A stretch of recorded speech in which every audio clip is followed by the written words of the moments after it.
Number 3, Michigan. I keep wanting to say like number 2. I don't know why. I apologize.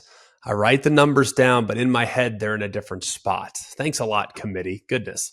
They played at number 10, Penn State, Saturday, noon Eastern time on Fox. It's a matchup that I'm very much looking forward to. I remember watching this game in my hotel room last year. I think I was getting ready to call. I was in Gainesville. I know that. I think it was LSU, Florida. Pretty sure that was it. Anyways, I'm sitting there. I'm watching Joel and Gus and those guys on the call.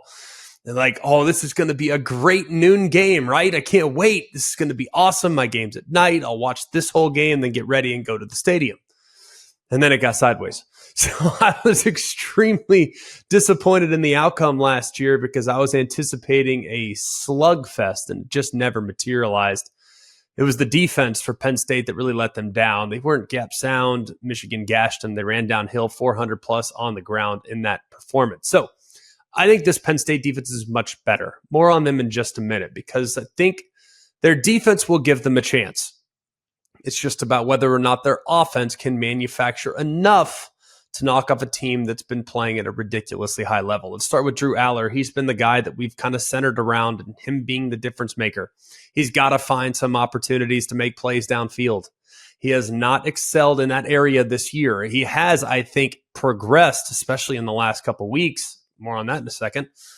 But I just haven't seen enough from him to feel super confident in them being able to manufacture huge plays. 6.7 air yards per attempt is 124th in the FBS. That's where Drew Aller is right now. And only 7% of his passes travel more than 20 yards downfield. That is 133rd in the FBS. He just doesn't try them. And that's okay. It doesn't mean that he has to against everyone else he's played. But against this group in particular, he's going to have to. He's going to have to take more chances because against Ohio State, it just wasn't good enough. They couldn't block him. They didn't do a great job separating on the perimeter, and they didn't manufacture enough downfield. He was 18 to 42 for 191 and a touchdown, and 64 of those yards. And Aller's touchdown came when the game had already at that point been decided. It was not a great performance, but it was his first opportunity to play at a level like this. So I am willing to absolutely forgive that performance because what I've witnessed since that time was him come back to earth a little bit and then rise back up. The following week, he throws an interception against Indiana. It led to the Hoosiers kicking the game-tying field goal. I think it was about like 5 minutes or so remaining. And then next thing you know, Drew Aller finds Keandre Lambert-Smith, 57-yard game-winning touchdown. He's been a completely different guy. It's almost like he needed to throw that interception. So he realized, hey, man, you know what? I'm human too. Let's go. And since that interception, he has completed 27 of 36 for 308, 5 touchdowns. Since the interception. He's also coming off of his best performance. Now, it had been kind of a long time coming because he hadn't really found that consistent groove with his wide receiver core, and the wide receiver core has been, for the most part, disappointing. Now, you're without Harrison Wallace, and they've had some missed assignments and some missed meshes and some overthrows and things like that. They just haven't really been able to manufacture a whole lot against Indiana, Ohio State, but against Maryland, they were a completely different group. Dante Cephas started to step up. Keandre Lambert-Smith started to step up. The tight ends, which have caught 12 touchdowns here this year, that's the best in college football, have been making plays. And Warren and Theo Johnson, I think, are going to continue to excel as Drew Aller gets a little more comfortable. And the offensive line really didn't give Aller any time against Ohio State, so I'm willing to forgive that performance in part because what was supposed to be the strength of the team, the offensive line, didn't do their part of the job. Now, Michigan, they're one of the best defenses in America, especially against the pass. They are giving up just 141 passing yards per game. That is number one in college football. And what's most remarkable about that is when you think about how Michigan's played and how they've dominated the first half of football games, and they really weren't that competitive in the second half most of the time, you would think they'd probably accumulate more passing yardage against them. Why? Because teams are in desperation, throw it all over the yard mode, and it hasn't happened. There's not been a single team this year that's gone over 200 yards through the air. And Nebraska came closest to 199, but below the Mendoza line of 200. Rutgers had 180, and they've allowed just 4 touchdowns against the 12 interceptions that they've had so far. So I think when you look at Michigan, too, their structure defensively is interesting. They want to keep it in front of them. They want to force the ball underneath and then rally up and make a tackle. And in time, you will mess it up. You'll mess up the drive. I'd be curious to see, knowing that Aller excels on the underneath stuff, will they come up and maybe be a little bit more aggressive? Penn State's run game's got to take some of the pressure off, too. They have not done a great job on the perimeter, which I think is something that they should try in this game. Mike Yurcich, when he was hired at Penn State, his expertise was the perimeter run game. That's why they wanted him. But so far, they're averaging just 4.5 yards per carry outside the tackles. That's 115th in college football. And what I think is more alarming is that against a 7-man box, I was kind of diving in and watching some tape.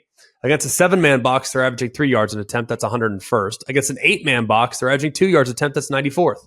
So if Michigan decides, hey, we're going to sell out against the run and put 8 guys in the box, it's highly likely, based on what Penn State's done up to this point, they're probably not going to be very successful. 2 yards an attempt, 94th in college football. It'll be real curious to see exactly how Michigan structures their defense and if they sell out completely against the run and trust their guys on the perimeter to lock down a receiving group that's been a little bit up and down. When you look at Michigan's run game, that I think is going to be also very imperative. It was the difference in the game last year. They haven't been super elite on the ground so far. I was a little bit shocked when I looked at the numbers because it feels better than it is. Just 4.6 yards per carry so far this year, and it hasn't been against great competition either. That number is 47th in college football. So I think it's a few reasons why, though. You can be probably looking at a number of factors. One, they haven't really been riding the running backs the same way, and they've been able to really dominate their opponents without having to put a whole lot on their backs. And another thing that's J.J. McCarthy's development.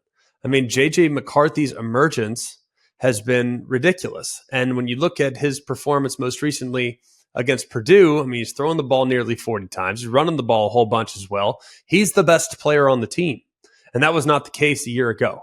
Now, the weapons, I think, are going to be really interesting. It'll be interesting also to see how Penn State decides to match up because you got Donovan Edwards, the tight ends, which are a huge problem. I do think the perimeter skill for Penn State will match up okay with Roman Wilson and Cornelius Johnson. But the matchup nightmares, I think, are with the tight ends and with Donovan Edwards if he wants to get involved in the passing game. Now, Penn State's a good, stout defensive group. They had 6 sacks and 12 tackles for loss against Maryland. They are legit. And they can apply a lot of pressure. Will the uber-talented Penn State finally put to bed the narrative about James Franklin's record against top-tier competition? He's just 3-16 against top 10 teams. And more specifically, he's just 4-15 against Ohio State and Michigan. 82-22 against everybody else. And we know that the 3 wins against Michigan came before this thing started to get rolling. A couple trends to take into account when evaluating the game. Penn State is 7-21 against the spread against top 5 teams over the last 30 seasons. 7-21, not good in performances like this in the past 30 years. Meanwhile, Michigan is 16-7-1 against the spread in Big Ten play over the past 3 seasons. It's the best cover percentage in the Big Ten over that span. I like Michigan to win the game. I like them to win the game rather comfortably. I don't think it's going to be in a landslide. I don't think it's going to be a completely dominant performance a la 2022, but I would be very surprised if Michigan doesn't win this game by 7 or more. I think they'll handle their business. I know they haven't been tested, but this is an experienced group relative to their experiences last year and a lot of the guys that are returning off of a team that certainly came up short of expectations after they underperformed in the bowl game against TCU. I like Michigan to get the job done.